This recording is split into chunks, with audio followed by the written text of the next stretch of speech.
Oi pessoal, tudo bem? Hoje então a gente tem uma aula bastante longa, já vou avisando vocês, ela vai demorar para terminar. Qualquer coisa você vai parando aí, vai assistindo picadinho ao longo dos dias, tá?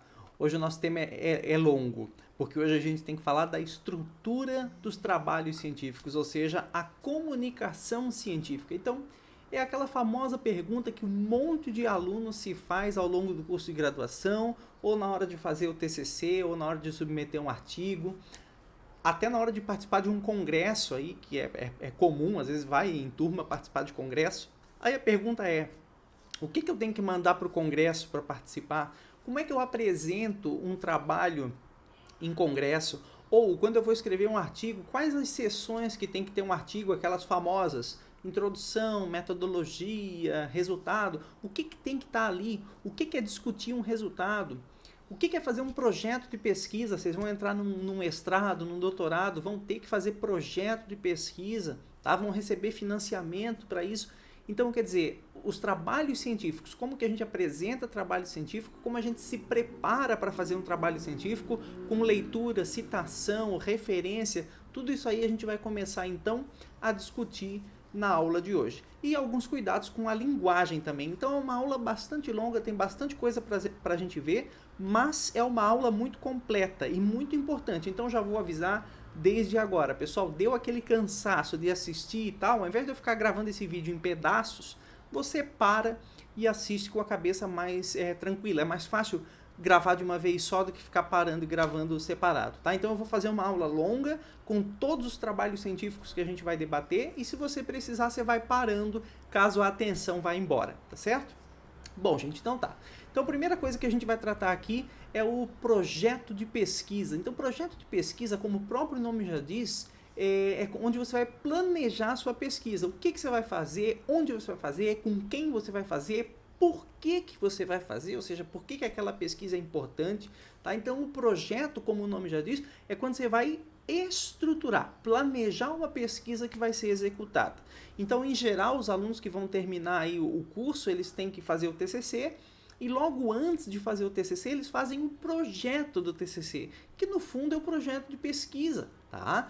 Então, o projeto de pesquisa ele é algo que está no nosso dia a dia como cientista, que a gente tem que saber fazer e tem que entender todos os campos que tem no projeto de pesquisa.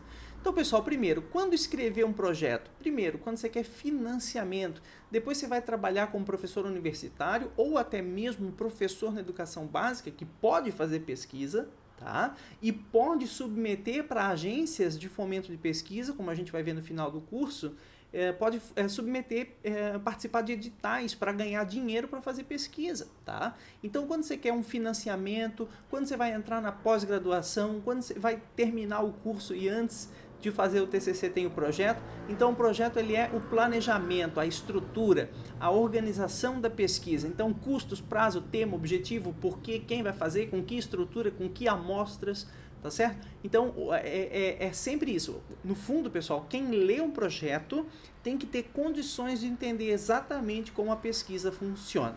Tá? E quando você estiver coordenando um projeto, gente, sempre mantenha, tá, registro de todas as etapas do projeto, foi feito isso nesse dia, aquilo naquele dia, com essa e essa participação. Guarde todos os comprovantes de compras, se o seu projeto envolve compra de equipamento, amostra, etc.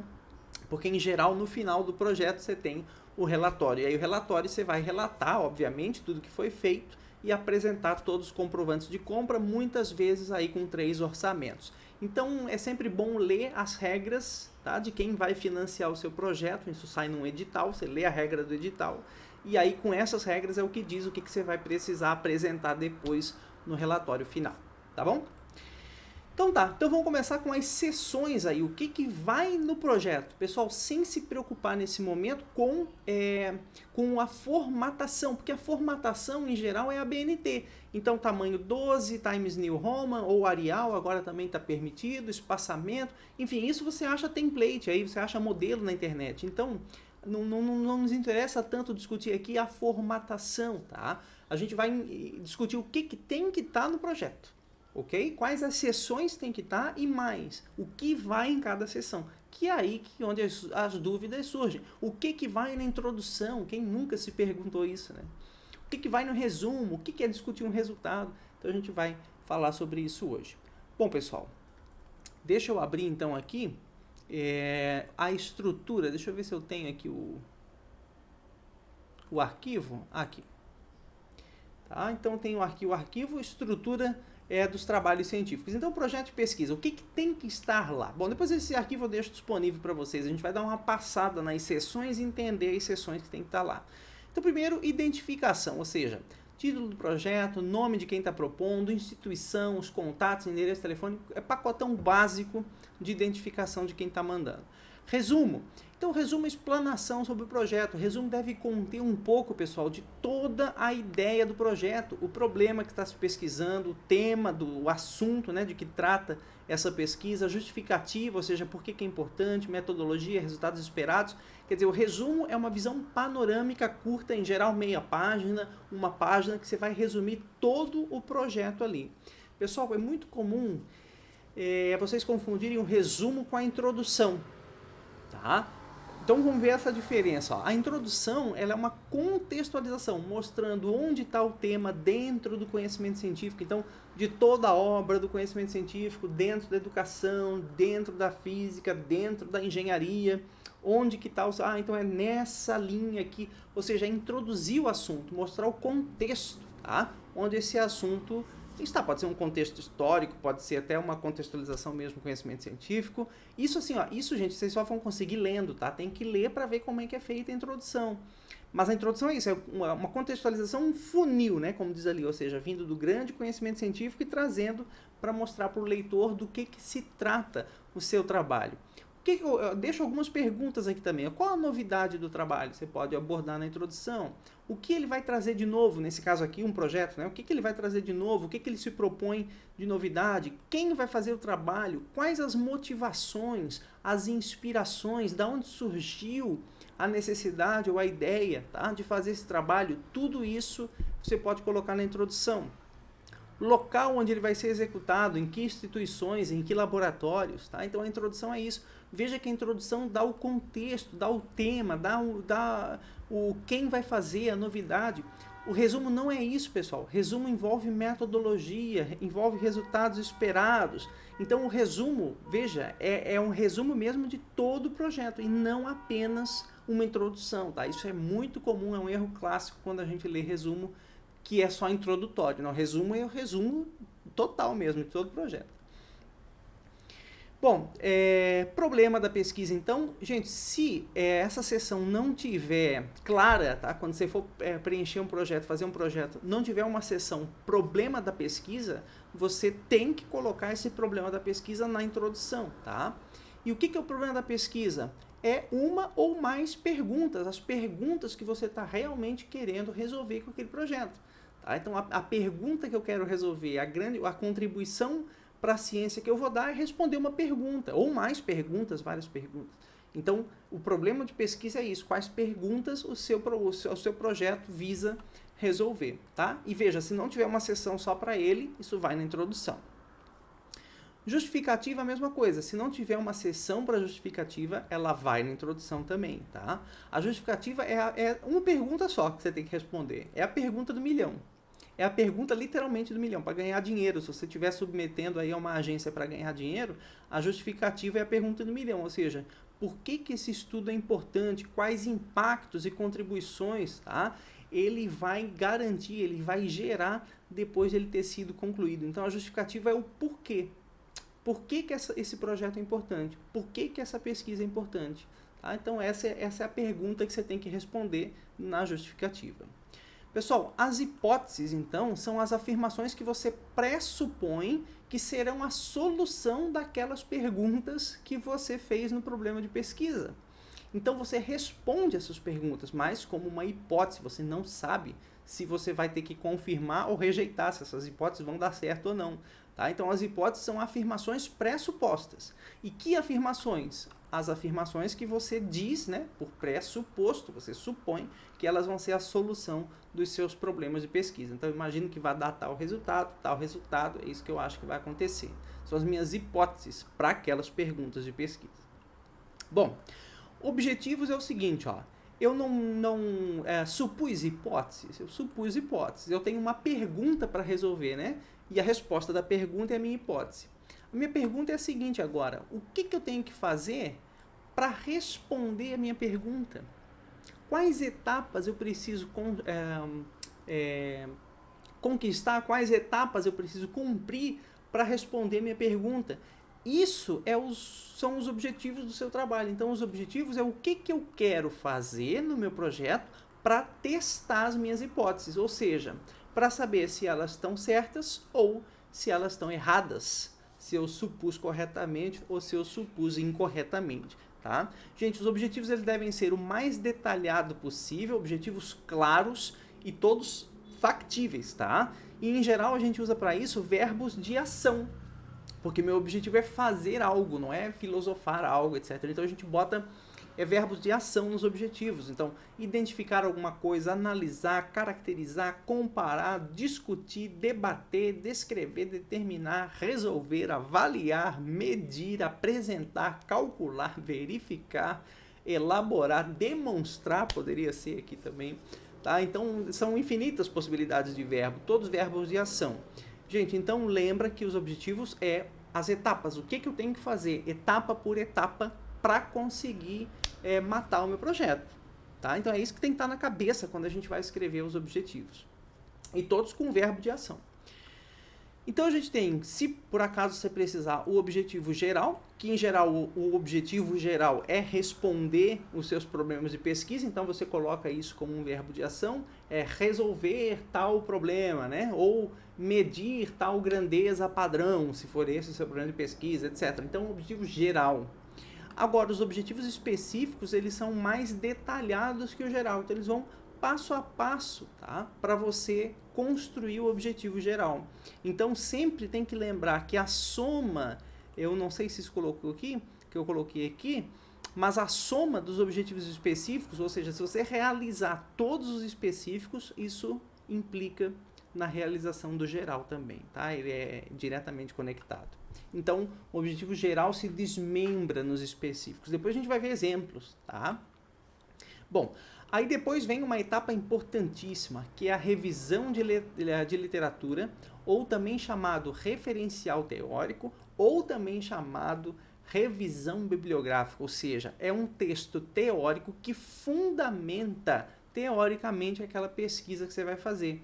Então aqui você vai trazer equações, você vai trazer teorias, e tudo isso, né, então é o solo teórico, ou seja, o conjunto de conhecimentos teóricos que você precisa para depois o quê?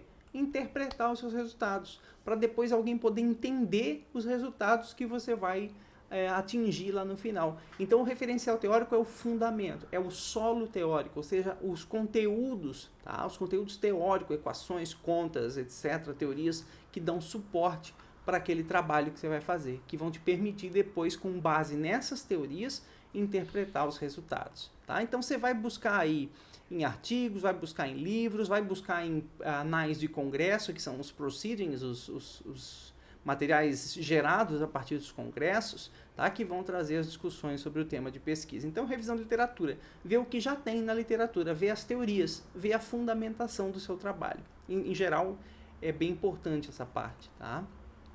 Bom, alguns projetos, alguns padrões de projeto vão dizer para você escrever o chamado estado da arte. O estado da arte tem gente que confunde com a fundamentação teórica, com referencial teórico, não é exatamente a mesma coisa. O referencial teórico é o que dá fundamento, são as teorias consolidadas, as equações, os conjuntos teóricos consolidados naquela área. O conjunto de conhecimentos, então, que eu preciso para entender o meu projeto, para entender meu resultado. O estado da arte é, dentro dessa pergunta que eu estou me propondo a resolver, do meu projeto de pesquisa, o que nós já sabemos? O que já se tem? Qual a situação atual? Não é fundamentação teórica, não são as teorias que estão por trás. É quais são os resultados mais atuais dentro dessa área de pesquisa, na cidade, no país, no mundo, etc. Tá? Então, quais grupos fazem isso? Em que cidades? Que resultados eles já obtiveram? Quais as perguntas que estão em aberto? Quais as amostras e resultados que eles obtiveram? E assim vai. Tá? Então, gente, o estado da arte é é a crista da onda, é o que tem de mais novo, de perguntas, de respostas, de trabalhos naquela linha ali que você está pesquisando. Então isso é o estado da arte, tá? E a fundamentação teórica é o corpo, é o solo, é o chão, é aquilo de conhecimento que eu preciso para entender o meu trabalho. Bom, aí depois tem a metodologia, outra parte muito importante, que é métodos, ou seja, como que eu vou resolver a minha pergunta, tá? Então, quais análises eu vou fazer, como que eu vou alcançar os objetivos, tá? Lembra que os objetivos são as ações, certo, gente? Os objetivos são as ações para eu responder minha pergunta. A metodologia é como que eu vou executar cada uma dessas ações. Entende? Então é isso, por isso que é cheio de detalhes, tem que ficar ligado com isso aí. Então a metodologia é como que eu vou cumprir os meus objetivos.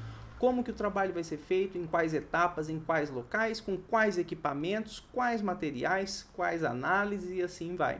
Tá? Então a metodologia deve estar coerente com um procedimento adequado para resolver sua pergunta. Tá? Então, lembra que a metodologia ela precisa ser reprodutível, ela tem que garantir reprodutibilidade, então ela tem que estar com detalhes adequados para que outros cientistas em outros locais do mundo possam reproduzir os seus dados. Lembra que a ciência se pauta pela reprodutibilidade, então a metodologia tem que estar suficientemente bem descrita para garantir que outras pessoas consigam reproduzir o seu trabalho. Então veja, metodologia é como que eu vou alcançar os objetivos, como que eu vou fazer cada uma daquelas ações dos objetivos, tá? Gente, infraestrutura necessária. Agora começa a ficar aqui resultados, campos meio óbvios, né? Infraestrutura necessária, equipe executora. Então, na infraestrutura, ó, descrição dos recursos físicos, dos equipamentos que eu preciso para executar aquilo que eu propus na minha metodologia. Então, que equipamentos eu tenho que ter? Todos os equipamentos que serão usados. Caso necessite instalar equipamentos, se você não tem o equipamento e o seu projeto visa comprar, tá? Então, quais os requisitos de energia o seu laboratório tem que ter? Quais requisitos hidráulicos, de isolamento acústico, mecânico, muito comum para microscópio eletrônico, tem que ter um certo isolamento mecânico. Então, gente, infraestrutura. O que eu preciso de infraestrutura na instituição ou de equipamentos para executar esse projeto, tá? No caso de informática, a mesma coisa, quais que precisam ser adquiridos, quais as especificações desses equipamentos, tá? Descrição dos ambientes, caso eu precise de uma sala de medidas, um laboratório de amostras, né? Um laboratório químico. Então, a infraestrutura, tá, gente? Tudo isso é infraestrutura necessária para eu realizar a minha pesquisa. Bom, a equipe executora é o nome de todo mundo que vai fazer parte do projeto, ou se não tiver o nome, as funções, então o coordenador, um aluno de iniciação científica, um aluno de mestrado, etc. São a equipe, tá? Quem vai executar o projeto e, em geral, a gente coloca também a lista de atribuições, funções que cada um vai executar ao longo desse projeto. Então, todos vão participar de reunião de grupo, todos vão fazer experimento ou só um vai fazer experimento? Um vai fazer uma parte, o outro vai fazer outra parte. Quem vai cuidar da parte de compras? Quem vai cuidar da parte de instalação, dos materiais, etc. Então, a equipe executora, quem vai fazer e quem vai fazer o que dentro do projeto, tá bom? As funções de cada um. Bom, aí vai ter uma seção também bem importante lá chamada resultados esperados, ou seja, com base na revisão de literatura, no estado da arte, que eu fiz antes, né, o fundamento teórico, o estado da arte, o que eu espero como resultado das pesquisas? Então, o resultado compreende os resultados dos testes, dos experimentos. Os resultados esperados são que tal experimento seja positivo, me permita concluir sobre a pergunta da pesquisa. Eu espero também que no outro experimento eu obtenha tal dado. Então, os resultados esperados, o que eu espero de resultado desse projeto, tá? Para você poder negar ou afirmar as hipóteses que você fez lá no começo. E mais, gente, muita gente esquece disso, tá? Resultados esperados, eles podem ir além de resultados científicos, no sentido de resultados de experimentos. Eu espero que dê isso, que a medida seja assim, espero que a precisão seja boa por causa desse equipamento que é muito bom, etc. Tudo bem? O resultado esperado, ela pode envolver impacto futuro na ciência, na sociedade, na tecnologia. Então, sei lá, geração de patente, implementação de um novo modelo de ensino, de uma nova disposição de engenharia para gerar internet numa região de difícil acesso, sei lá. Tá? Eu espero também, como resultado esperado, que eu publique tantos artigos científicos, que eu participe de tantos congressos, que a gente forme tantos alunos de mestrado e doutorado. Então, o resultado esperado é o impacto, ok, gente, dessa pesquisa. É o que essa pesquisa vai trazer de contribuições aí para a sociedade. E não apenas resultados esperados em relação à ciência, experimento, teste e tal, mas também resultados esperados de uma maneira mais ampla. Tudo bem? Bom, cronograma, então o cronograma vai te dar a tabela ao longo dos meses, mostrando o detalhamento temporal da metodologia. Então, na metodologia, você trouxe lá todos os passos, né? Então, todos os equipamentos, todas as medidas, etc. Agora, no cronograma, é quando que isso vai ser executado. Então, quando que eu vou fazer a primeira etapa, quando que eu vou fazer a segunda etapa e assim por diante. Então, quais etapas serão feitas em cada período. E, além disso, eu posso acrescentar reuniões de grupo de pesquisa toda semana, por exemplo.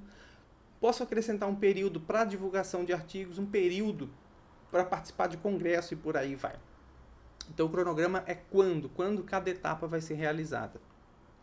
Orçamento, pessoal, então é o custo, tá? Basicamente é o custo que envolve esse projeto e então quanto de recurso financeiro eu preciso para executar aquela pesquisa. É uma previsão que geralmente você faz, tá?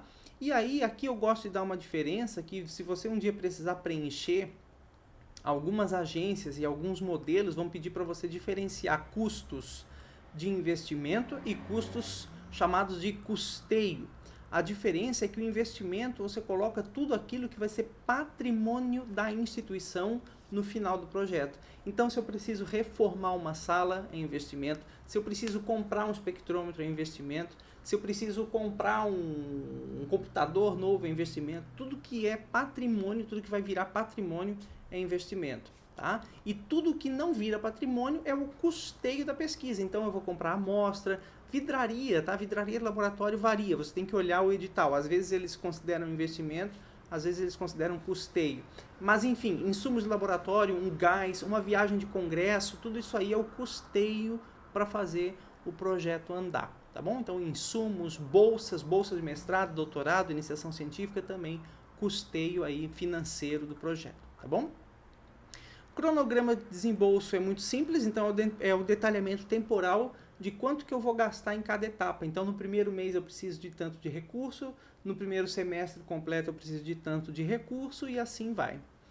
Avaliação é se o projeto vai ser avaliado durante a execução e se sim, por que meios, ou seja, que instrumentos. Então, vão haver reuniões de avaliação, você vai pedir relatórios para todo mundo que está envolvido sobre as etapas concluídas, você vai discutir a avaliação do projeto. Então, enfim, esse projeto tem como ser avaliado durante a execução ou no final da execução e se sim, como avaliar isso, como garantir que ele aconteceu de forma positiva, tá?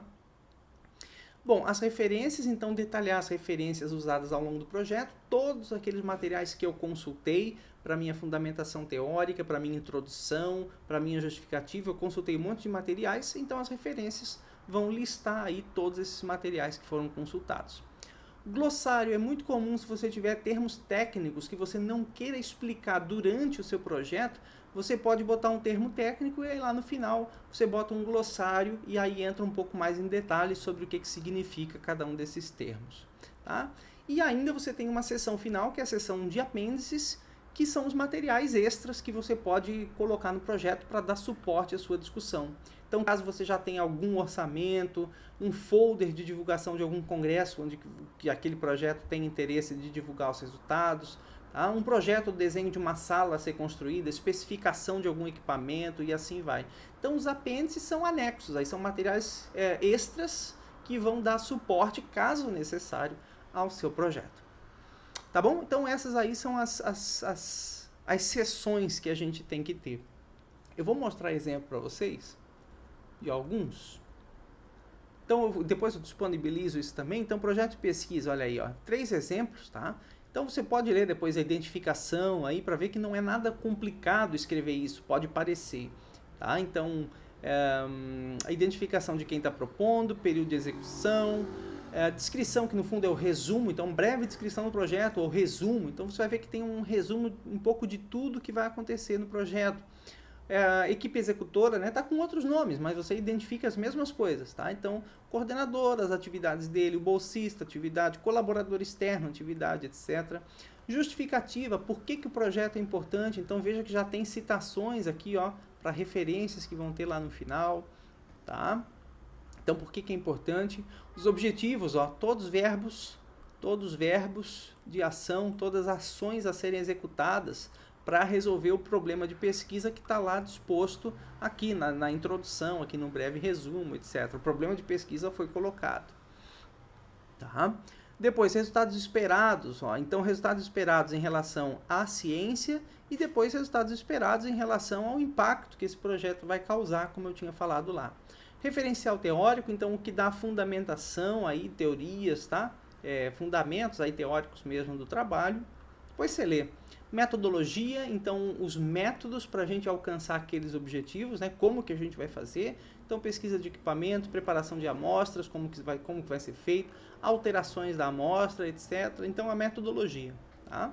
Infraestrutura necessária, avaliação do projeto, cronograma, período aí, orçamento, cronograma de desembolso e as referências aí, então. Tá? Então, esse é um exemplo. Depois vocês têm que ler para se apropriar dessa discussão, tá, gente? Não é mágica. Vocês têm que ler aquele arquivo aqui, que é o arquivo da estrutura, tá? E depois identificar isso aqui nos exemplos. Então, pegar os exemplos, puxa vida, realmente é isso que vai, é assim que escreve, etc. Tá bom? Deixa eu mostrar aqui mais um. Então, mais um projeto de pesquisa, ó. Tá? Então, justificativa, que é porque que é importante, aí começa a fundamentação teórica, só que aqui está com outro nome, já está com o nome do fenômeno que vai ser discutido, enfim, mas é fundamentação teórica. Tá? Aqui já é metodologia, então que é um pouco da técnica, os objetivos, referencial teórico, tá bom? E assim vai indo. Então você vai identificando isso no projeto. Atividades a serem desenvolvidas, então um pouco das atividades e as referências aí no final. Tá? Então você tem que ver o modelo daquela instituição ali que você está fazendo. Mais um, pessoal, só para a gente dar uma passada aqui. Então, mesma coisa, identificação, contexto, né, que é a justificativa. Então, trazer um pouco da introdução do que é esse tema, por que ele é importante. Tá? Metodologia para cada etapa do projeto. Avaliação, e que daí no fundo aqui já são os resultados. Tá? Os resultados em termos científicos, resultados científicos, como que eu vou analisar isso. A viabilidade econômica, cronograma também está aqui e as referências lá no final. Bom, então tem vários exemplos de projeto aí para você se divertir depois e olhar. Bom, pessoal, então vamos voltar aqui. Quando falamos aí, abordamos então as seções do projeto de pesquisa. Então, observações importantes. Primeiro, nem sempre você vai precisar de todos esses campos, como a gente falou ali nos exemplos, tá? Como eu mostrei nos exemplos, nem todos os projetos têm todos os campos. Mas você tem que saber o que vai se você precisar abordar aquele campo. Tá? Então, muitas instituições, inclusive, possuem plataformas online próprias. Aqui tem um exemplo de uma, que é o CIGA, né? Você pode submeter um projeto de pesquisa por ele, então ele tem uma plataforma online, e aí nesse caso você nem precisa se preocupar com formatação, é só digitar nos campos que o programa fornece para você. Tá? Então, gente, fazer uma boa revisão, essa aqui é uma outra observação importante, ó, fazer uma boa revisão de literatura, uma boa descrição metodológica no projeto, já é útil quando você for escrever o seu artigo, ou o seu TCC, etc. Você pode usar isso, você pode usar a metodologia, você pode usar a fundamentação teórica já para o que gerar de produtos aí depois. Tá? E como eu disse, gente, não se preocupem com a formatação. Formatação tem modelo na internet. O que você tem que saber é o que vai em cada sessão e quais sessões tem que ter num projeto. Tá beleza? E é útil, né? Faz direitinho o projeto que depois você pode usar parte disso no seu artigo científico, que é o que a gente vai falar agora. Então, o artigo, pessoal, ele é a comunicação oficial do cientista. Em geral, você escreve um artigo quando você conclui a pesquisa, então terminei a pesquisa, já tenho os meus resultados, tenho meus dados, tenho as minhas contribuições, é hora de comunicar isso a comunidade científica. Então você escreve um artigo científico, tá? E não só nesses casos. Aqui tem vários exemplos quando você pode escrever um artigo.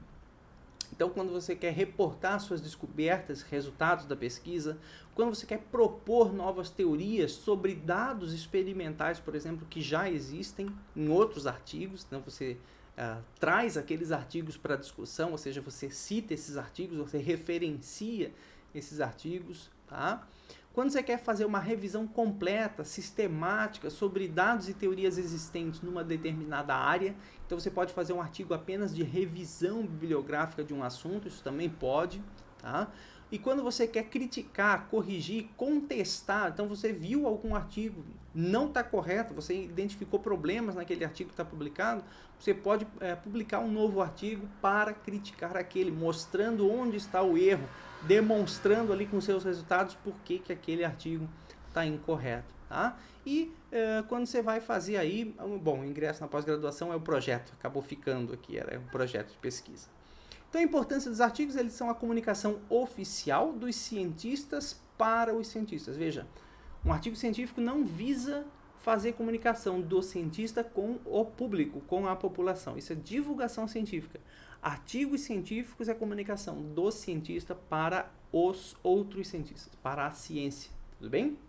E aí eles são tão importantes porque é por meio da publicação de artigos que ocorre a famosa revisão por pares, ou seja, primeiro é uma comissão científica, os julgadores científicos que vão avaliar o meu artigo para depois isso ser efetivamente publicado para os demais cientistas, tá? Então o artigo é a comunicação oficial dos cientistas para os cientistas. Bom, então vamos lá, vamos ver as seções aí que tem que ter um artigo científico. Volto aqui para aquele arquivo da estrutura dos trabalhos, tá? Então olha lá. Primeiro, resumo. Pessoal, mesma lógica do resumo do projeto, tá? Então o resumo do artigo científico tem que ter um pouco de tudo que é o artigo, ou seja, inclusive resultados, tá? Porque agora não são mais resultados esperados, veja. Resultados do artigo são resultados efetivamente obtidos. Não é mais resultado esperado. Resultado esperado é projeto. Olha a diferença. Aqui a pesquisa já foi feita. Então o artigo científico subentende que a pesquisa foi feita, eu já tenho resultado. Então, pessoal, o resumo ele é uma descrição breve sobre todas as seções aí do seu artigo. Então, um pouco do problema de pesquisa, que metodologia foi usada, quais resultados foram obtidos e que conclusões ou considerações a gente pode tirar disso. Então, o resumo, gente, lembra que o resumo é a chave para as pessoas se interessarem pelo seu artigo. Um resumo bem escrito tem condições de fazer com que as pessoas se interessem mais, outros cientistas em especial, a lerem o seu artigo. Então, o resumo é chave, porque, em geral, o que acontece é que quando um cientista está buscando materiais sobre um assunto para fazer a sua revisão bibliográfica, ele só vai ler os resumos daqueles artigos que ele encontrar. E aí, com base nos resumos, é que ele vai decidir se esse artigo vale a pena ser investigado, vale a pena ser lido e colocado ou não. Então, o resumo, gente, é o chamariz da sua pesquisa, tá? O resumo ele tem que estar muito bem escrito e, como eu disse, resumo não é introdução. Resumo tem que ter um pouco de tudo que envolve o seu artigo, tá? Bom, aí a gente faz também o resumo em língua estrangeira. Em geral, isso é muito incomum para publicações em português. Então, você tem o resumo em português e o resumo em língua estrangeira. A gente tem as palavras-chave, que é uma busca do Google. Pensa assim, que aí você nunca erra. Ou seja, o que são as palavras-chave do meu artigo? São expressões, tá? Pode ser inclusive mais de uma palavra, por exemplo, movimento variado, espectroscopia de infravermelho, enfim, pode ser expressões com mais de uma palavra, mas que são aquilo que as pessoas vão buscar e que, se elas buscarem, eu quero que elas encontrem o meu trabalho. Isso são as palavras-chave. Então, as palavras-chave é o que eu espero que as pessoas busquem e acabem encontrando o meu trabalho. E saber colocar palavras-chave adequadas facilita para as pessoas encontrarem o seu artigo e utilizarem aí nas pesquisas que as outras pessoas forem fazer. Tudo bem? Então, as palavras-chave. Aí tem em inglês também, que é keywords, que é você pegar essas mesmas palavras-chave, passar para o contexto do inglês. Às vezes não é só uma tradução literal, às vezes a expressão é diferente, então tem que se apropriar bem disso, tá? Bom, a introdução, mesma coisa. A introdução do artigo, gente, é o contexto, contextualização funil, Se não, em geral a gente já coloca os objetivos, no artigo já coloca os objetivos, a justificativa, o problema de pesquisa, já coloca tudo aí na introdução, tá? Então a introdução ela é a contextualização, de novo, mesma coisa que a gente viu antes, só que aqui agora no contexto do artigo. Depois da introdução, aí, já contendo os objetivos, a gente fala da metodologia, então os passos, as etapas que foram usadas para cumprir os objetivos. Pessoal, mesma coisa, não tem por que a gente se repetir aqui. Tá? Depois, referencial teórico, revisão bibliográfica daquele assunto, mesma coisa. Lembra que isso aqui é o solo teórico para as pessoas poderem entender os seus resultados. Tá? Se quiser, você pode abordar também um pouco de estado da arte dentro da revisão de literatura do seu artigo, não é proibido. Tá?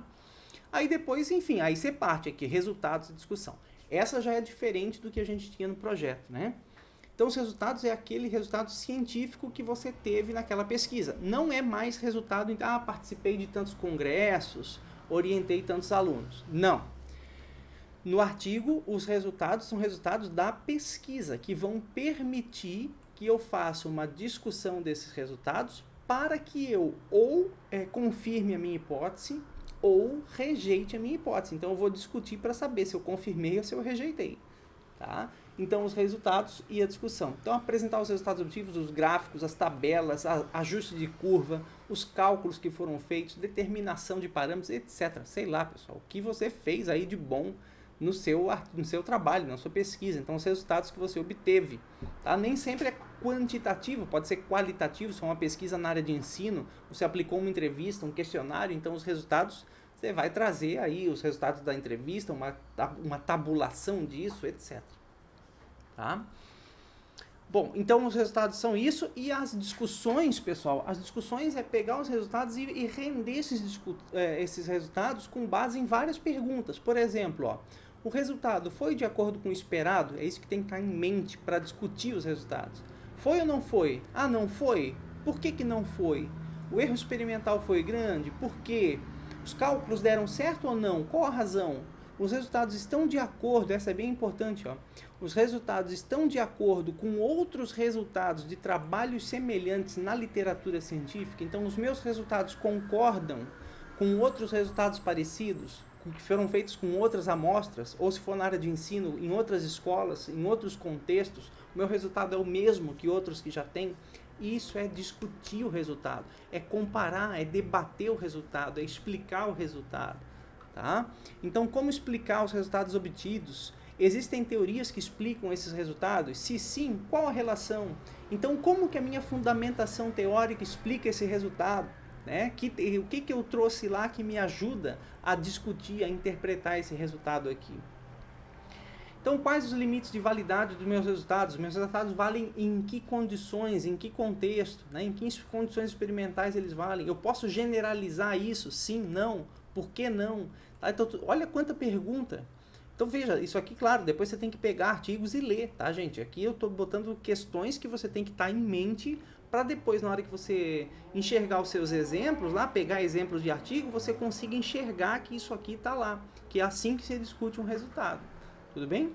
Então, você pode discutir ainda dificuldades, que dificuldades aconteceram ao longo da pesquisa, quais foram essas dificuldades, o que eu poderia ter feito para evitar essas dificuldades, não foi feito, se não foi feito por quê? Falta de recurso, falta de tempo, não tinha o equipamento adequado, etc. Então, isso é discutir o resultado, seja ele um resultado bom, seja ele um resultado ruim, você tem que saber discutir e debater o resultado aí com base nisso. Bom, depois disso, então, a gente vai para as considerações finais, que é o que o meu trabalho, o que a minha pesquisa me permite concluir. Ou seja, os objetivos foram alcançados, é aí que você vai concluir isso. Olha, os meus objetivos lá eram esse, então eu alcancei os objetivos, realmente a minha hipótese era correta, a minha hipótese vai ser rejeitada. Então você vai fazer o fechamento, tá? Vai trazer as considerações finais, realmente, sobre o seu trabalho. Quais as conclusões que você tira com ele. Então, os resultados estão resolvendo o problema de pesquisa? Né? Eu trouxe um problema de pesquisa lá na introdução, eu resolvi esse problema, eu consigo resolver as perguntas que são meu problema de pesquisa. O estudo teve sucesso em quais pontos? Fracassos em quais pontos? Dificuldade em quais pontos? Então, fazer o fechamento, tá? Trazer as conclusões, as considerações finais ali. Então é sempre importante checar se os resultados obtidos realmente permitem tirar as conclusões apresentadas, né? É muito comum a gente encontrar alguns artigos ruins que tiram conclusões que os resultados não permitem concluir. Fique ligado nisso. O dia que você for pegar um artigo para avaliar, essa é uma pergunta, tá? Ou seja, a minha metodologia é adequada para responder ao meu problema? Essa é uma pergunta que a gente sempre se faz como avaliador. As conclusões e as considerações eu realmente posso tirar a partir dos resultados apresentados? Essa é outra pergunta que a gente tem que estar sempre na mente, ou seja, tirar considerações finais que eu realmente possa tirar, conclusões que eu realmente possa tirar com base naqueles resultados. Tá? Muito bem, então tá aí. E aí depois a gente coloca, em geral, depois das considerações finais, as perspectivas, ou seja, é a ideia de continuidade da ciência, né? A ciência nunca acaba, a gente já viu isso, a ciência é um contínuo. Então as perspectivas é a parte do artigo científico que vai trazer justamente essa questão. Ou seja, a ideia de que essa pesquisa pode continuar. Eu ainda poderia fazer com uma amostra diferente, ou esse aqui não ficou bom, eu quero fazer de outra maneira, ou eu quero fazer em outra situação para ver se eu posso generalizar. Então as perspectivas, como que isso segue, tá? Em geral, o aluno que tem dificuldade para ver e tema do TCC, o que eu vou fazer no meu TCC e tal, eu sempre gosto de dizer, pega os TCCs que já saíram numa área que te interessa e leia as perspectivas, porque ali nas perspectivas tem várias dicas de como que aquela pesquisa pode continuar. Então é uma boa fonte para você se inspirar em novas pesquisas que você queira fazer, tá? Então veja que na verdade a estrutura do artigo ela tem tudo a ver com a estrutura da ciência, né? Metodologia tem que ser reprodutível, como a gente já falou, tá? Então quando a gente falou isso várias vezes, né? Não existe um método científico, não existe o método científico, mas existem métodos científicos, desde que eles sejam reprodutíveis, impessoais, etc., com todas as características. Então a metodologia ela tem que garantir reprodutibilidade.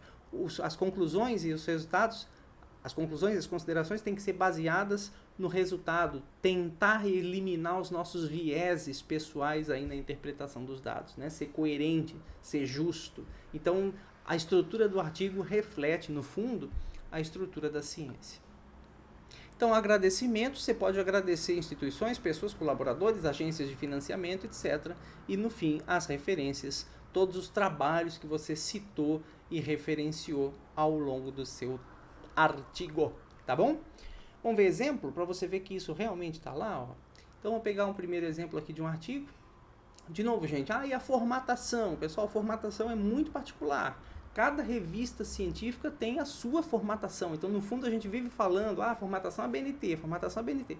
Aí você vai mandar um artigo para uma revista, não tem nada a ver com formatação ABNT. Então, não tem porquê, repito, a gente ficar sambando em cima de formatação. No fundo, a gente tem que saber quais as sessões que tem que ter, como eu já falei, e o que vai em cada sessão. Então, tá aí, ó, esse aqui é o template dessa revista, tá? O título, os autores, as instituições, o resumo, ó. Então tem um pouco de todo o trabalho, tá? Palavras-chave, nesse caso não precisou fazer em língua estrangeira. Introdução, então um pouco do problema de pesquisa, o contexto, o tema, tá? Olha aqui, já vai atentando aqui para citações, então coisas que foram retiradas da literatura, do referencial teórico, né? Isso é bem importante, a gente vai falar nas próximas aulas muito sobre citações e referências, a forma correta de fazer a citação, de colocar uma referência, a referência lá no final do texto.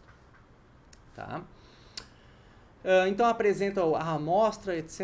Então aí toda a parte de introdução, depois referencial teórico, fundamentação teórica, que no fundo aqui está com outro título, tá? Já está com o título do tema em si, mas enfim, não interessa, é a parte teórica que está por trás, então as equações, as teorias que governam esse fenômeno que o artigo está explorando. Tá? Então, de novo, as citações aqui, tá? Para a gente se preocupar.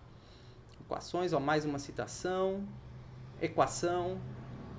Beleza? Então, fundamentação teórica. Depois, procedimento experimental, que é o nome aí que a gente deu para metodologia. Então, os métodos, os procedimentos experimentais. O que esses procedimentos experimentais me permitem medir, tá?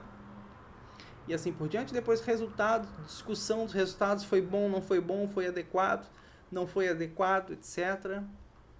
Tá? E por último, as considerações finais, conclusões aí, tá? E aí, daqui dentro já deve ter as perspectivas também, provavelmente. É também base de outras aplicações, etc. E assim por diante. E aí, por fim, as referências, todas que foram citadas ao longo do trabalho. Vamos ver mais uma?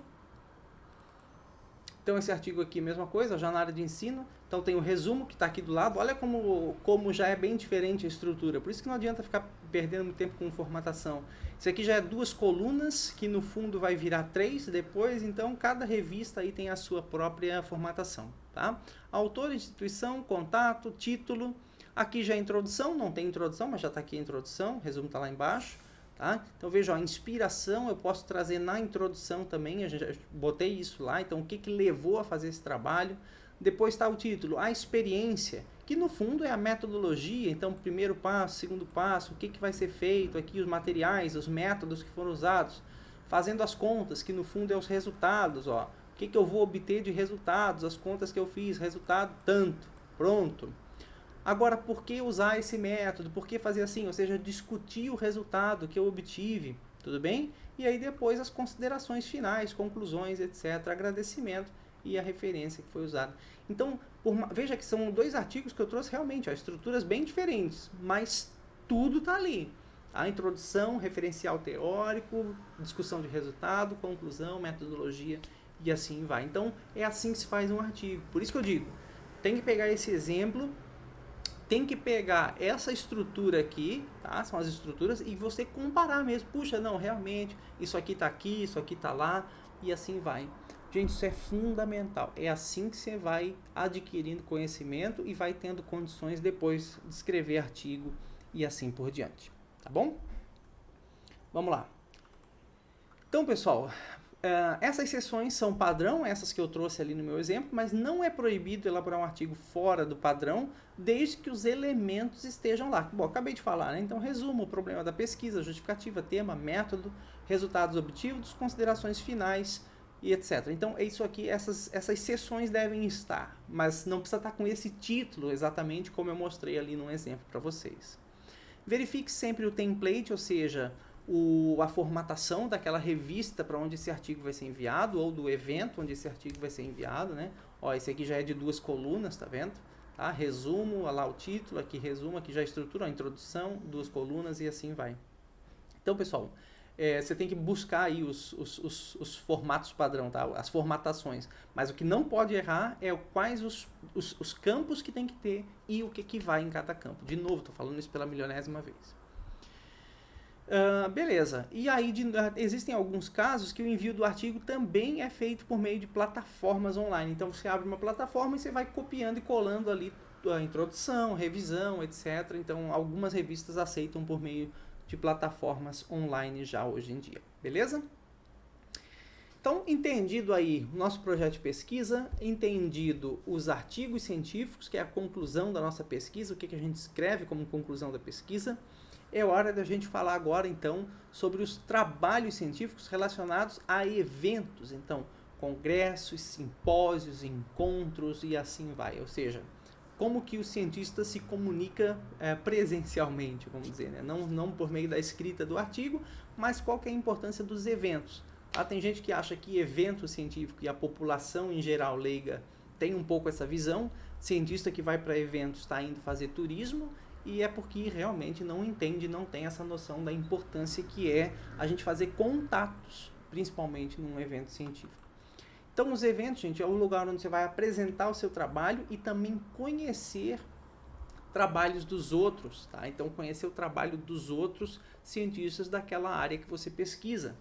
É um momento também de trocar experiências, trocar dificuldades com pesquisadores da mesma área que você. Então, puxa, você não está conseguindo fazer tal coisa, o congresso é um momento de que está todo mundo lá, as grandes cabeças da sua área estão lá, é hora de você abordar essas pessoas. Então, é um momento muito intenso de aprendizado, troca de experiência, e não é um momento de fazer turismo, tá?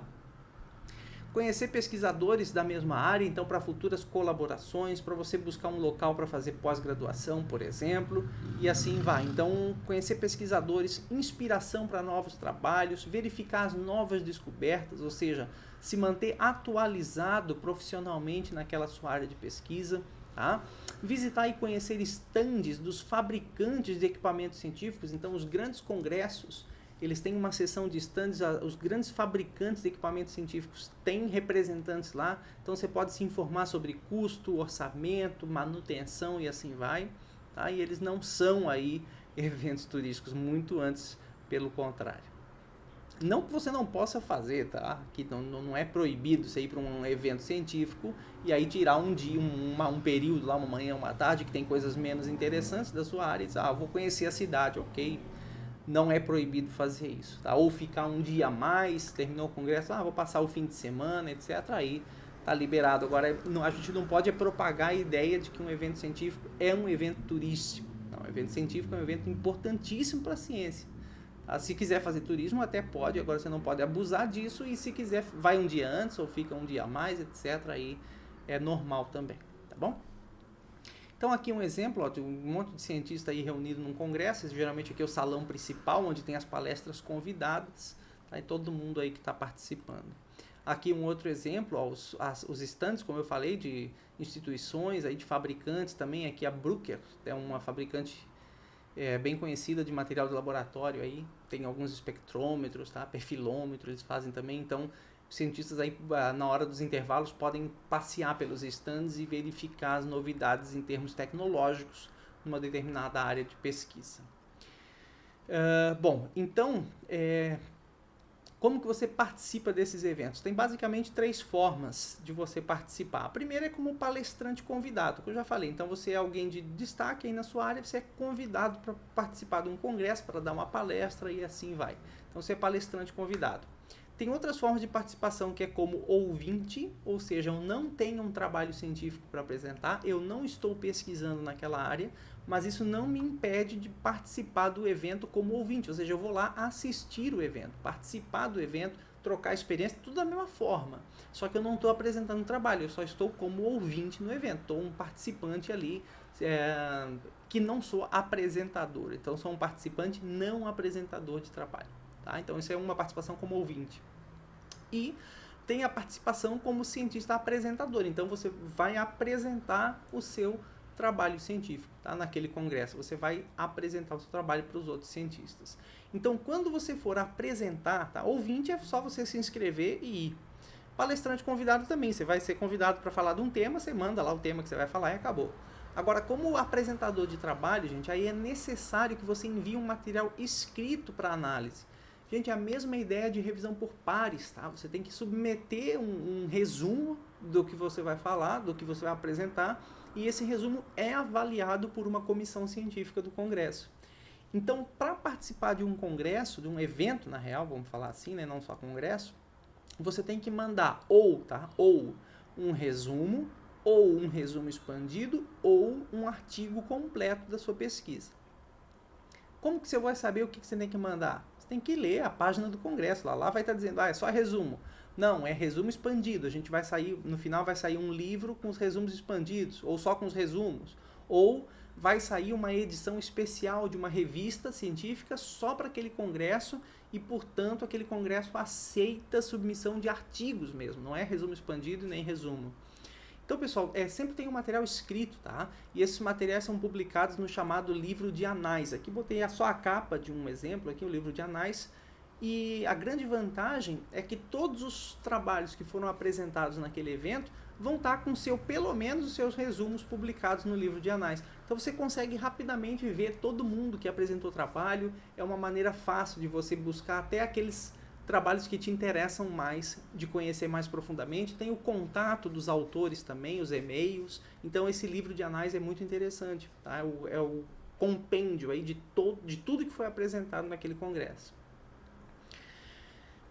E aí, então, você manda, tem 2 itens. Então você manda um material escrito, que é resumo expandido ou artigo completo, e você escolhe a forma que você quer apresentar o seu trabalho. Lembra que agora você é um o participante apresentador. Então você tem duas maneiras. Uma é como comunicação oral e a outra é com sessão de banner. E você pode escolher uma e a organização mudar a sua forma de apresentar, passar para comunicação oral ou sessão de banner ou vice-versa. Isso depende de cronograma, isso depende de ter tempo, de ter programa disponível. Às vezes você mandou uma comunicação oral, mas acaba sendo aprovado para banner, ou às vezes você mandou um banner e tem disponibilidade no programa para fazer comunicação oral, eles convidam se você não quer fazer comunicação oral e assim por diante. Então varia muito de congresso para congresso, de programa para programa e assim vai. Então, gente, ó, vamos lá. Material escrito, resumo ou resumo expandido ou artigo completo. E a apresentação do seu trabalho é por uma das duas formas, ou comunicação oral ou sessão de banner. Tá? Então, antes de chegar aqui nos slides, deixa eu mostrar para vocês exemplos do resumo. Ó. Resumo de congresso. Então, quando for só um resumo, pessoal, em geral o resumo ele tem uma página, ele não pode passar de uma página, tá? A formatação também vai ser disponibilizada pelo Congresso, por isso que não adianta a gente perder tempo nisso. Tá? Então a formatação é passada pelo Congresso, ó, título, autores do trabalho, instituições, e aí o resumo é isso. É simples, mas tem que ter um pouco de resultado, tá, gente? Tem que ter metodologia, tem que ter introdução. O resumo é um resumo efetivo de tudo que é a sua pesquisa. Lembra que a gente já falou isso, resumo não é introdução. Alguns eventos vão deixar você colocar figura no resumo, outros não. Então você tem que ver as regras do evento. Esse aqui podia, tá? E alguns eventos vão deixar você colocar referências no resumo, outros não. Então o resumo é isso, ele é no máximo uma página, bem resumido, tudo que você tem de novidade aí, os resultados, conclusões, tudo. Tá? Figurinha se puder e referência se puder. Então esse é um resumo de congresso que se manda resumindo o trabalho que você vai apresentar. É isso aqui que vai ser avaliado pela comissão para saber se você pode ou não apresentar o seu trabalho no congresso. Beleza? Bom, deixa eu ver um resumo expandido. Ó. Aqui tem um resumo expandido. Aqui eu peguei um modelo, tá, da SBPC. Então veja, aqui não é um trabalho em si, é um modelo. Então baixei um modelo. Tá? Então título, ó, inserir o título, os autores, tá? Resumo. Então olha o tamanho, é bem menor agora o resumo, ó. Aí a autorização para você publicar, palavra-chave, apoio financeiro, se teve alguma instituição que pagou. Introdução, ó, olha o tamanho, introdução é menos de uma página aqui, no máximo 2.500 caracteres. Metodologia também, olha aqui, curtinho, tá? Então o resumo expandido, pessoal, vamos lá. Ele é a mesma coisa que um artigo, só que curto. Então ele é um mini artigo, você abre todas as seções, conclusão, metodologia, tal, do seu trabalho, da sua pesquisa, só que ele tem limite de caracteres. Por exemplo, ó, esse aqui, ó, tamanho total do documento não pode passar de 4 páginas. Então, em geral, um resumo expandido a gente não deixa passar de 3, tá? Aqui até está deixando chegar em 4 páginas. Então é isso. E as referências aqui no final também. Então, beleza. Esse é um resumo expandido, é um mini artigo, é um artigo condensado, resumido passo a passo, sessão por sessão, de um artigo normal, só que você resume todo ele. Então, esse é um resumo expandido. Tá bom? Então, feito. Então, tá feito. E o artigo, bom, o artigo completo é o artigo, né? Como a gente já viu lá atrás. Então, resumo expandido e artigo é isso que você submete. É isso que vai ser avaliado e você submete a forma que você vai apresentar. Sessão de banner ou comunicação oral. Então, foi aprovado, vamos dizer, foi aprovado. Agora, o que eu levo para apresentar? Isso é o que eu tenho que submeter antes, pessoal. Agora, o que eu levo para apresentar? Ou você vai fazer comunicação oral, que é simplesmente uma apresentação de PowerPoint, nada demais. Então, a apresentação de PowerPoint, como se fosse dar um seminário numa disciplina, coisa assim, é exatamente isso. Tá? Só que nessa apresentação de banner, você vai falar sobre o quê? Sobre o seu artigo, introdução, metodologia, os resultados que você obteve, a mesma coisa do artigo. Só que você prepara uma apresentação de PowerPoint, com figurinhas e tal, e vai trazer isso oralmente durante o congresso, tá? Então, pessoal, segue as mesmas orientações de qualquer apresentação de slide, ou seja, pouco texto, bastante imagem, muita discussão, não fique preso à leitura, né? Tem gente que não consegue discutir se não lê, então cuida, né? Isso não são formas bonitas aí, não é que não possa, você até pode, mas não fica bonito, não fica agradável para quem está vendo, tá? Então, a apresentação tem que estar bonita, pouco texto, palavras-chave para você debater em cima disso, discutir com a audiência, apresentar o seu trabalho e não ficar lendo o que está ali. Porque se for ficar lendo o que está ali, apresenta um banner, né? E não uma comunicação oral, não uma apresentação de slides. Então eu tenho um exemplo de novo aqui de uma que eu fiz. Tá? Então olha só, isso aqui é uma apresentação de slide, ó. Então a capa, aí um overview, aqui é um sumário, né, do que a gente vai falar. E aí de novo, ó, bastante figurinha, só palavras-chave, tá? Das amostras, aqui e tal, etc. Tudo esquema, ó. Tudo imagem para debater em cima da imagem, tá? Não que não possa ter coisa escrita, pode. Mas, enfim, palavras-chave, tá, gente? Ideias centrais ali escrito para você debater em cima disso. Isso é uma apresentação de comunicação oral agradável de assistir, tá? Então, figuras aí do how do we do, ou seja, como que a gente faz, a metodologia, tá? A metodologia dos experimentos que a gente fez, etc. Resultados, né? Então, os resultados, de novo, ó, eu vou discutir, aqui é só o gráfico, tá? Então, mesma coisa, ó, gráfico para eu debater, para eu apresentar, para eu discutir, e as conclusões aí finais também, só palavras-chave, ideias-chave que eu vou debater, tá certo? Aí você pergunta, tá, mas quanto tempo para fazer essa apresentação num congresso? Gente, comunicação oral é entre 15 e 20 minutos no máximo, é bem curtinho, tá? Então você não pode ficar perdendo muito tempo. Pode ver, esse aqui tem 11 slides e tá grande até, só que eu apressei o passo. Então, pessoal, comunicação oral é rápida, é uma apresentação de slides, é um seminário. Slides bem feitos, muita figura, pouco texto, muita discussão, pouca leitura. Isso é uma boa comunicação oral. E respeitando o tempo, em geral, até 15 minutos para fazer a apresentação. Vamos lá, tá? Então, aqui um exemplo, não era essa apresentação que eu estava fazendo, mas é uma comunicação oral de congresso, foi num hotel, esse aqui em Curitiba, tá? Então, a galera aqui assistindo e o bonito lá apresentando. E se você for apresentar um banner, o que é apresentar um banner, pessoal? Isso é muito legal também. É você efetivamente ter um banner físico, tá? Uma lona, você vai imprimir esse banner. Esse banner ele tem 1,20 m por 1 metro, 1,40 m por 1 metro, ele é grandão mesmo.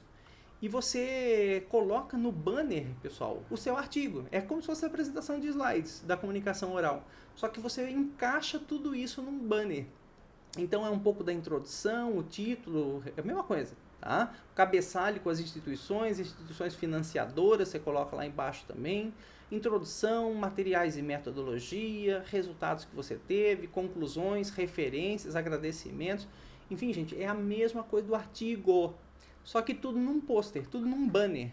Tá? Então o banner ele pode ser elaborado inclusive no próprio PowerPoint. Fica a dica para quem nunca elaborou banner.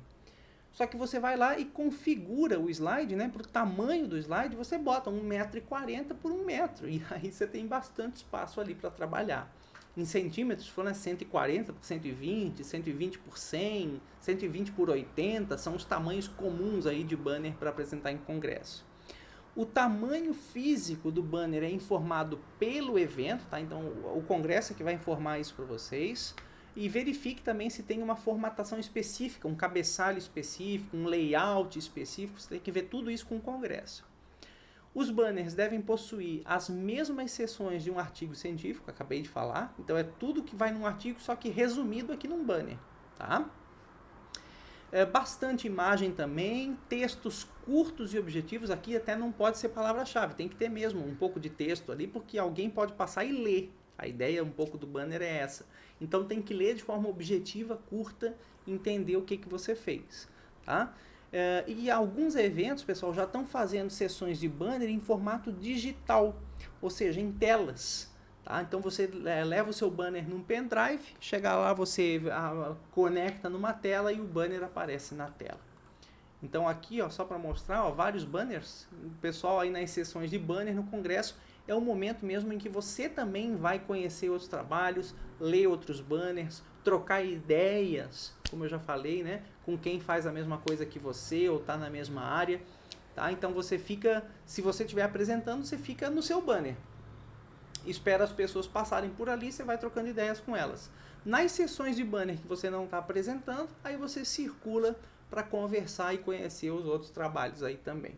Tá? Então isso é um banner real mesmo, grandão aí, tá? Pode ver, as seções estão todas aqui, tá? As seções estão todas aqui dos banners. Vários modelos, ó, bem diferentes aí, vocês podem ser criativos, desde que tenham todas as seções ali.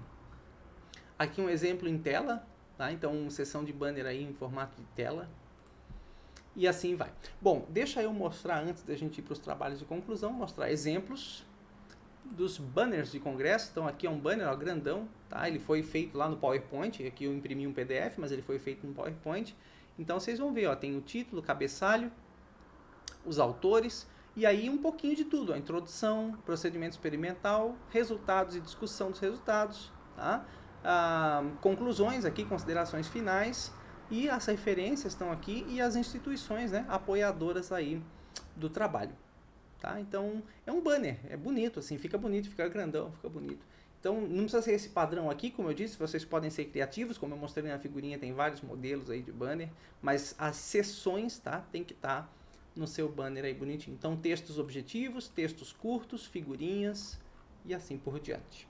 E uma apresentação de congresso, numa apresentação de banner, você também leva aí em torno de 10, 15 minutos para apresentar o seu banner. É bom você ter uma apresentação, caso alguém passe para conhecer o seu trabalho, você tem uma apresentação na manga aí de uns 10, 15 minutos para explicar sobre o trabalho, tá bom? Bom, gente, então, por último, a gente vai falar sobre os famosos TCCs, os trabalhos de conclusão de curso, exceto quando a instituição que você faz parte, ela permite que você faça um TCC que é um artigo científico. Então eu posso fazer um artigo que é um TCC, hoje já pode fazer isso, né? Ou um trabalho de conclusão de curso que é um relato de experiência dentro daquela área, um trabalho que você fez, enfim, alguma aplicação. Então, cada instituição tem a sua regra. Mas, em geral, quando a gente fala TCC, a gente está falando de monografias, tá? Ou dissertações ou teses. Então, de novo, pessoal, formatação disso aqui é a BNT, tem modelos na internet, a própria biblioteca, em geral, das instituições que cobram monografia tem o modelo da monografia, o que tem que ir na capa, na contracapa, etc. Tudo isso tem modelo, não vale a pena a gente debater.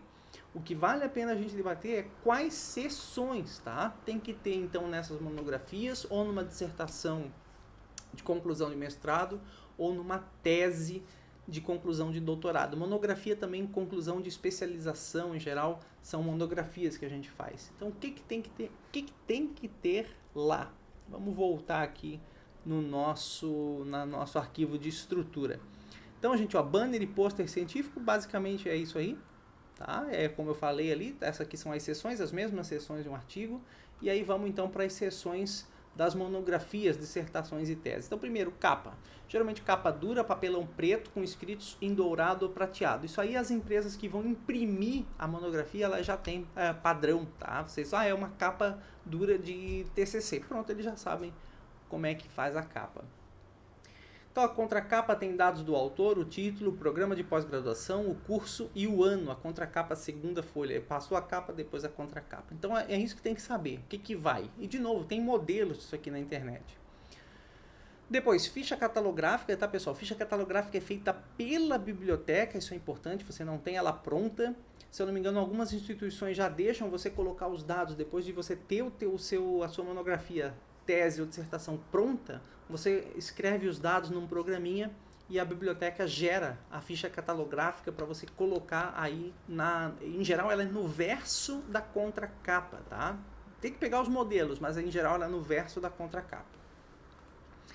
Então, dado pela biblioteca. Depois você tem a folha de aprovação da banca, que é uma folha fornecida pelo programa de pós-graduação ou pela coordenação do curso de graduação.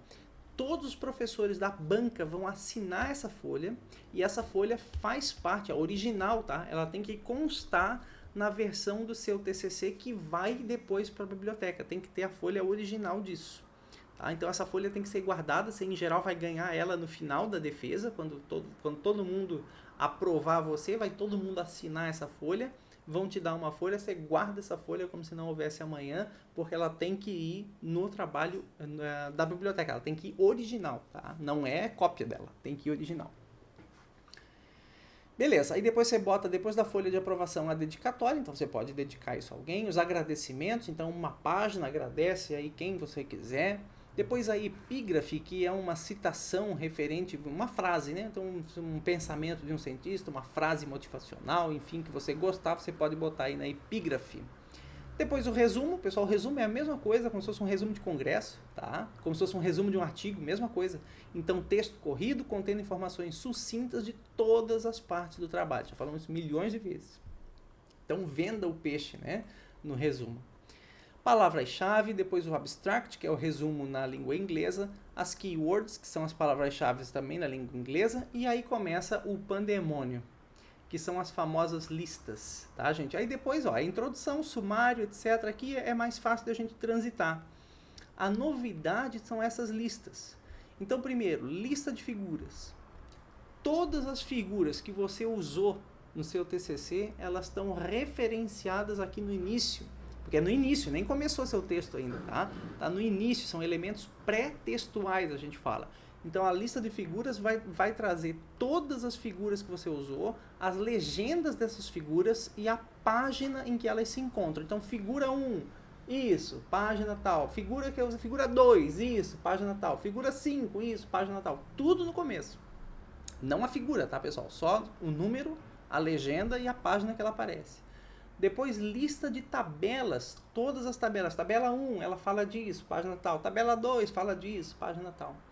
Tá? Lista de siglas e abreviaturas, IFSC, UFSC, as siglas FT e R, infravermelho, todas as siglas que você usar, UV, ultravioleta, tudo que você usar no seu trabalho tem que estar descrito anteriormente, então, nessa lista, como se fosse uma declaração de todas as abreviaturas e siglas que você usar. E elas têm que estar na mesma ordem em que elas aparecem no texto, tá? Então, na mesma ordem que você fez no TCC, essas listas, essas siglas estão na lista inicial. Lista de símbolos, muito comum para quem faz ciências exatas ou engenharia, né? Tem muita equação, muita parte matemática, um monte de símbolo que foi usado nas equações, né? As grandezas são representadas por símbolos.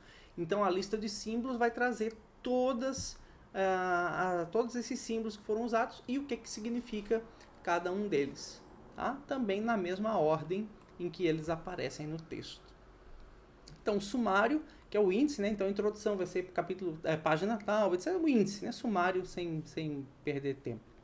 Aí depois, capítulo de introdução, que é a mesma coisa que a gente já falou de introdução. Então, contextualização, mostrar o tema, o problema da pesquisa, o que o trabalho traz novidade, os objetivos, a justificativa. Então, tudo isso aí, o capítulo de introdução. Se quiser, pode abrir em 2 capítulos, introdução, depois justificativa. Se quiser, pode abrir introdução, justificativa, objetivo. Você pode abrir em quantos você quiser. É livre, tá, pessoal?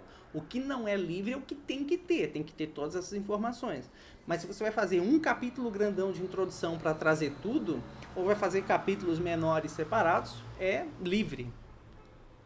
Depois você tem os capítulos de referencial teórico, é a mesma coisa de um artigo, tá? Ou revisão bibliográfica. De novo, você não precisa chamar o capítulo referencial teórico, você pode chamar já o nome do fenômeno ou a teoria que está por trás. Você pode botar títulos à vontade. E não precisa ser só um capítulo, tá? Isso é importante.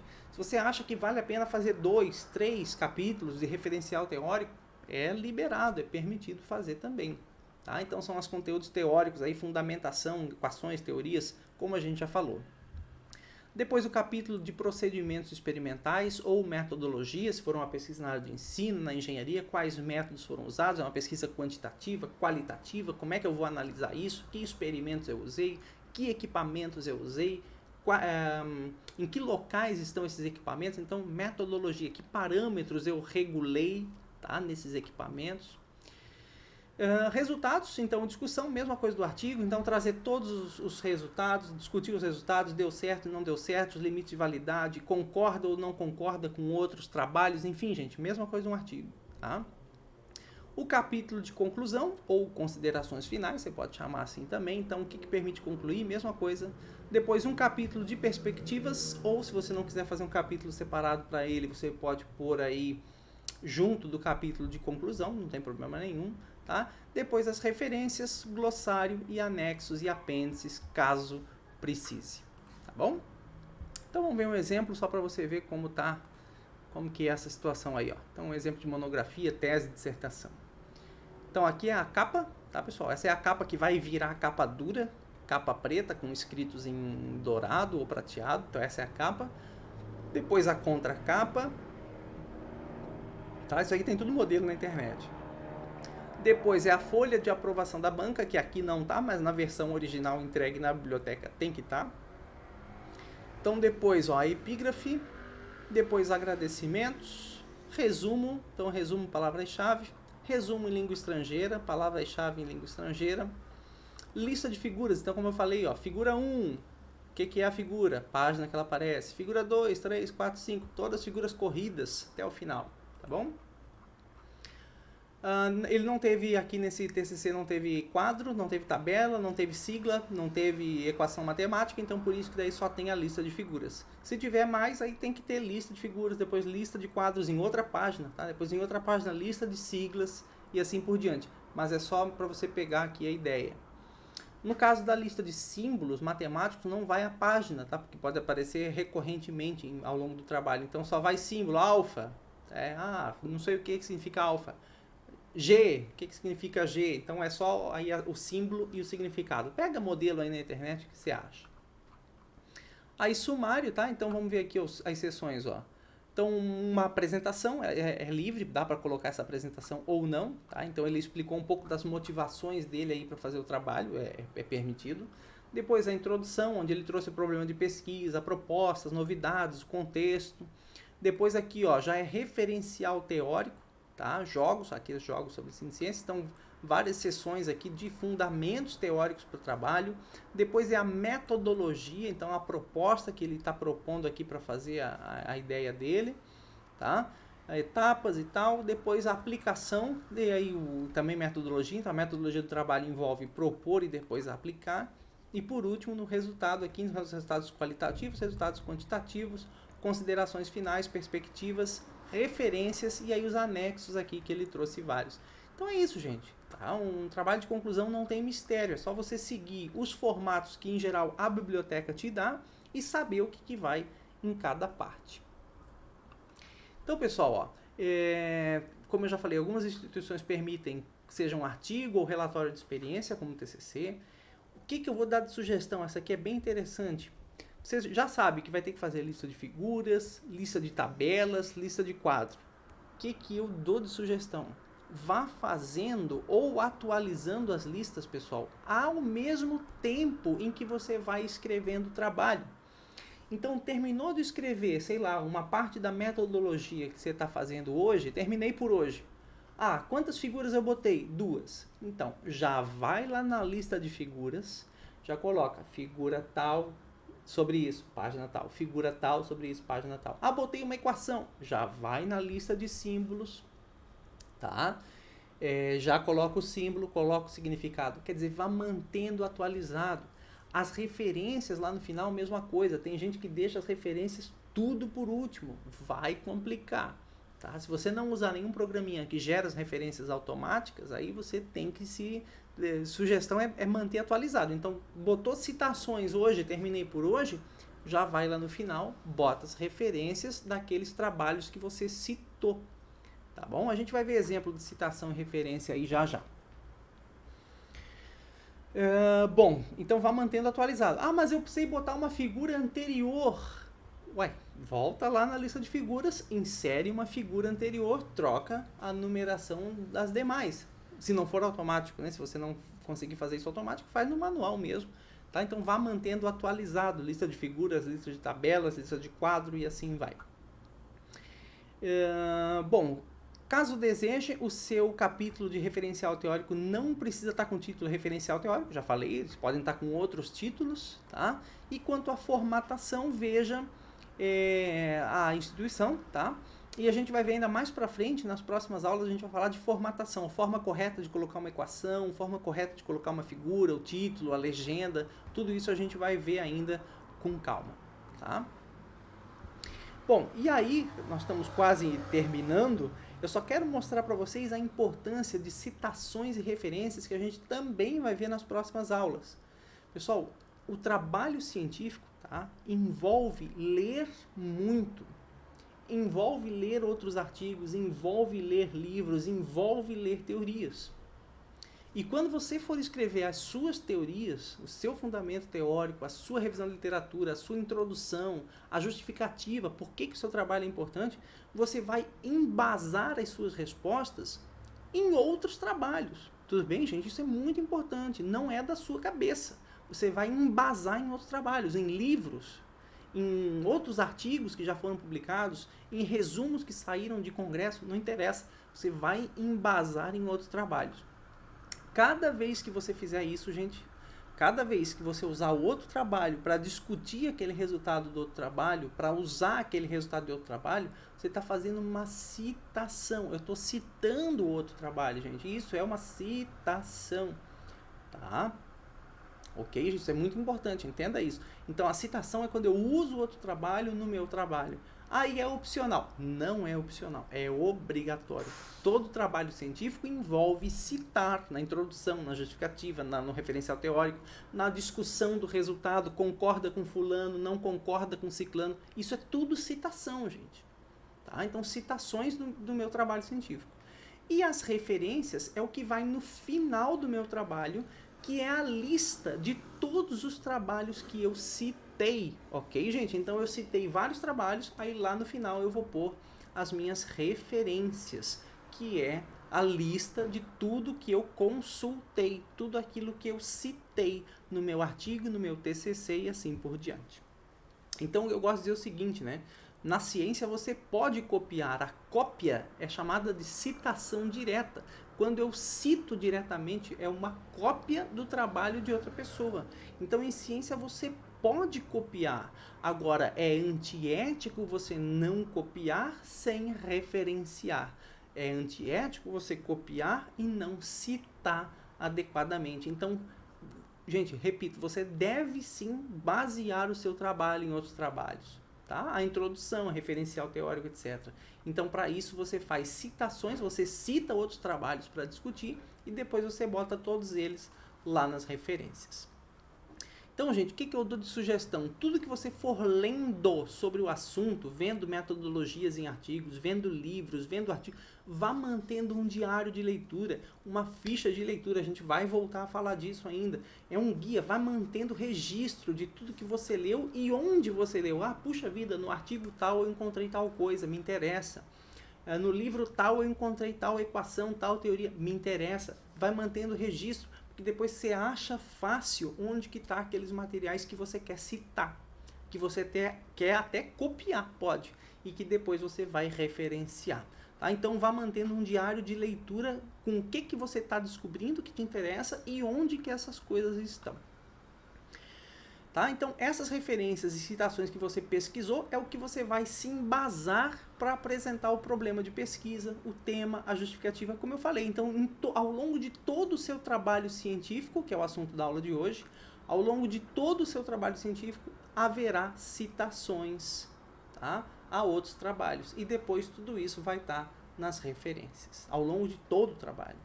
E a forma correta, tá, de fazer citações a gente vai ver mais para frente, nas próximas aulas. Ou seja, a formatação da citação, a formatação da referência. Isso a gente vai ver depois.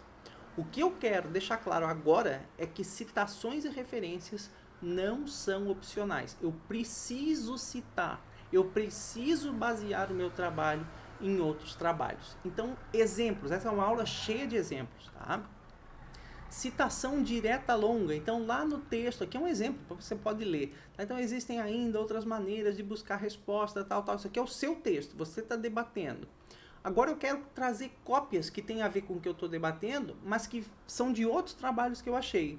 Então, cópia, pessoal, é citação direta. Tá? Então, citação direta é cópia, quando eu copio exatamente o que o cara falou. Então, aí, nesse caso, se a citação direta é longa, ou seja, 3 linhas ou mais, aí a gente dá um recuo aqui, que a gente vai ver depois. Você tem que dar um recuo, mudar o tamanho da letra, etc. Mas, pessoal, veja, o que eu estou querendo chamar a atenção aqui, ó, é que isso aqui é um trabalho científico, tá? Eu copiei de um trabalho científico e tem cópia de outros trabalhos. Então, essa parte em amarelo é a parte que foi copiada, é uma citação direta longa, de 3 linhas ou mais. E aqui atrás, ó, dessas citações, é onde está a indicação do trabalho de onde eu tirei. E aí, quem quiser ver que trabalho é esse, aí vai lá nas referências, no final do meu texto, no final do meu artigo, do meu TCC, e aí vai estar esse sobrenome, com esse ano a pessoa vai saber de onde que eu tirei isso. Então, é possível copiar. Gente, veja, ó, é lendo esse trabalho que eu consegui discutir isso, por isso que a leitura em ciência é muito importante. Tá travado na hora de escrever o seu artigo, tá travado na hora de escrever um TCC, tem que ler mais, porque é lendo que você vai se inspirar para escrever o seu. E aí tudo isso você usa como citação para poder embasar a sua discussão. Gente, dica importantíssima essa. Vamos lá, citação direta curta agora. Quando tem aqui até 3 linhas. Essa aqui parece 3, mas é que se eu botar naquele padrão de citação direta longa, fica com menos de 3. Aí a gente coloca no corpo do texto mesmo, entre aspas, tá? Então depois a gente vai ver isso. Então citação direta curta, ó. Então conforme fulano de tal, isso aqui é a indicação, a minha citação, tá? Então conforme fulano de tal, ano, página tal, abre aspas. Agora eu estou copiando o que ele disse. Não podemos, tal. Então, ou seja, eu posso mesclar a minha discussão com cópias de outros autores. É isso que eu estou dizendo para vocês. Por isso insisto, tem que ler, tem que se apropriar do conhecimento para você saber o que você vai debater na justificativa do seu trabalho, na revisão de literatura do seu trabalho, na discussão do resultado. Tá? Então, ó, essa parte amarela aqui é a parte que foi copiada, é uma citação direta curta, aqui então até 3 linhas. A parte em azul é a indicação da onde eu tirei, então conforme esses cidadãos aqui. E é essa parte em azul que a gente vai ver depois, tá, gente? Essa aula aqui é para a gente entender a importância da parte copiada, ou de me basear em alguém. Depois, na próxima aula, a gente vai falar sobre a parte azul. Qual é a forma correta, então, de escrever isso aqui, né? Tá? Essa parte aqui de citação. E eu ainda posso colocar no meio de uma citação direta, já fica claro, algum comentário explicativo, tá? Meu, sobre aquele assunto. Então eu posso abrir colchete, em geral a gente faz com colchete, escreve o comentário, fecha, tá? Para explicar aquilo que ele está falando, ou para contextualizar aquilo que o autor está falando, e assim vai. Então isso aqui é no meio mesmo do seu texto, do seu TCC, do seu artigo, isso pode fazer. Tá? Aqui no final também, né, tem outra citação, ó. A literatura afirma que, então mais uma citação direta, tá? Curta, porque não está naquele formato diferenciado, e aqui a indicação do local aonde eu tirei. Então aqui poderia ter uma parte em azul também. Não botei, né? Não botei, mas poderia ter uma parte em azul, que de novo, é isso aqui que a gente vai ver ainda nas próximas aulas. Bom, citação indireta. Pessoal, citação direta é quando eu copio, então eu faço uma cópia de alguém, pode ser curta ou longa. A citação indireta é quando eu vou me basear no trabalho de alguém, mas eu vou transcrever para as minhas palavras, ou seja, eu vou explicar baseado no que eu descobri em tal artigo, em tal livro, e assim vai. Então isso é uma citação indireta, uma explicação minha nas minhas palavras. Então aqui está em amarelo a parte que foi transcrita usando as minhas palavras, ou seja, as palavras de quem escreve, uma citação indireta, e em azul o local de origem onde eu me baseei para tirar aquela explicação, aquela conclusão, e assim vai. Então, de novo, gente, a parte em azul é o que a gente vai ver depois, a formatação. Hoje eu tenho que entender a importância de fazer uma citação indireta, ou seja, ler bastante para eu tirar com as minhas palavras explicações para aquilo que eu quiser. Mais uma citação indireta, então aqui é diferente, ó. Então aqui é uma citação indireta que eu só estou colocando no final do meu parágrafo. Então eu escrevi, vou botar a citação indireta aqui. E aqui eu coloco, ó, de novo, como é bastante assinalado por fulano, ciclano, ano tal. Então a parte em amarelo é a parte que eu estou trazendo com as minhas palavras e a parte em azul é a indicação do local, dos autores que me levaram a escrever isso aqui, que me levaram a concluir isso aqui. Tá? Então, uma citação indireta. Aqui mais uma citação indireta, ó, conforme fulano e ciclano, então conforme 2 autores agora, 2 trabalhos, tá? Então essa parte aqui é a parte que eu estou colocando da onde eu tirei, e em amarelo é o que eu estou discutindo com as minhas palavras, baseado nesse local, nesse trabalho. Então, gente, a grande lição aqui dessa parte é: citações e referências não são opcionais, citações e referências são obrigatórias. Para escrever um trabalho científico, para escrever um artigo, escrever um TCC, é absolutamente necessário leitura, muita leitura, registro dessas leituras, porque é isso que você vai aprendendo para depois discutir com as suas palavras. É assim que se escreve um trabalho científico. Ou até cópia direta mesmo, citação direta, desde que você faça na formatação adequada, que a gente vai ver depois. Bom, e o último cuidado que a gente tem que ter, uma última dica quando a gente fala de trabalhos científicos, é cuidar com a linguagem, a forma como você vai expressar alguma ideia, né? Então, a primeira dica que eu dou, evite linguagem pessoal. Nós fizemos isso, nós medimos aquilo, nosso resultado é esse. Não que não possa, tá, gente? Pode escrever como nós fizemos, nós analisamos, não é proibido, gente, não é proibido. Você pode até fazer se você desejar, vai passar o artigo, vai apresentar em congresso, tranquilo. Mas em geral a gente coloca uma linguagem impessoal, tá? Sem se referir a nós fizemos ou nós medimos. Então, exemplo, ó, nós fizemos a metodologia do fulano aí uma citação, ou seja, que você encontra em outro trabalho. Como é que eu escreveria isso? Neste trabalho foi seguida a metodologia do fulano. Tá? Então, são dicas que, assim, gente, é a prática, tá, pessoal? É a prática de escrever texto que vai levando você a escrever de maneira mais adequada. Olha outro exemplo. Os resultados que obtivemos, ou seja, nós obtivemos, sujeito oculto, mas o nós está aqui, tá? Então, os resultados que obtivemos aqui, vírgula, concordam com outros encontrados por fulano et al., uma citação aqui no caso. Porém, os deles foram aplicados em amostra sólida e o nosso em amostra líquida. Puxa vida, nosso obtivemos uma linguagem pessoal, né? Com a prática, você vai vendo que você pode reescrever isso, ó. Os resultados obtidos aqui concordam com outros encontrados por fulano et al. Por exemplo, porém, enquanto eles utilizaram a amostra sólida, este trabalho utilizou a amostra líquida. Então, quer dizer, é possível reescrever, tá? Não é proibido, repito, não é proibido usar a linguagem pessoal ali, nós fizemos, nosso resultado, etc. Mas é algo a se pensar, é uma prática interessante de tentar sempre passar por uma linguagem impessoal, tá? E uma segunda dica importante da escrita num trabalho científico é evitar a linguagem coloquial. Na verdade, não é evitar, é não usar, tá? Então, não pode usar. Exemplo, ó, a quantidade formada no processo foi de bom tamanho para o trabalho. Não se fala isso, aqui não está correto. Quer dizer, ok, está correto, mas não é uma linguagem formal, tá? Então, você pode escrever, olha, a quantidade formada no processo foi adequada aos propósitos do trabalho. Aqui está formal. Então, isso é a forma como a gente escreve no trabalho científico e aqui a gente não escreve. Tá? Então, isso é a prática, gente. Prática de ler e escrever. Prática de ler e escrever. Talvez seja essa a grande questão final aqui dessa aula. Mais um exemplo, ó. É bom ficar atento na utilização de do equipamento. É bom ficar atento na utilização do equipamento, pois quando se faz a medida cedo demais, as coisas se complicam para a obtenção do resultado. Cheio de gíria, né? Cedo demais, horário, como assim cedo demais, né? As coisas se complicam. Não é bem assim. Então, a gente escreve, ó, ressalta-se a importância de utilizar o equipamento com atenção, pois fazer a medida antes do tempo adequado leva a inconsistências na obtenção do resultado. Quer dizer, é uma forma formal de você dizer a mesma coisa.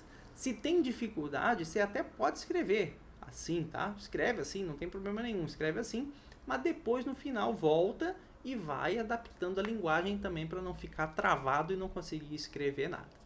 Tá, gente? Então, esses aí são alguns cuidados. E com isso, nessa aula longa aí de 1h30, mas necessária, tá? Então, qualquer coisa você separa aí para ir vendo em pedacinhos, mas necessário. Então, todos os trabalhos científicos, essa aula a gente discutiu todos os trabalhos científicos, o que vai, todas as seções que tem que ter no trabalho científico, todos os cuidados que a gente precisa no trabalho científico e a importância, pessoal, das citações e referências, tá? Que é ler outros trabalhos, conhecer outros trabalhos, para eu saber o que eu vou discutir no meu trabalho.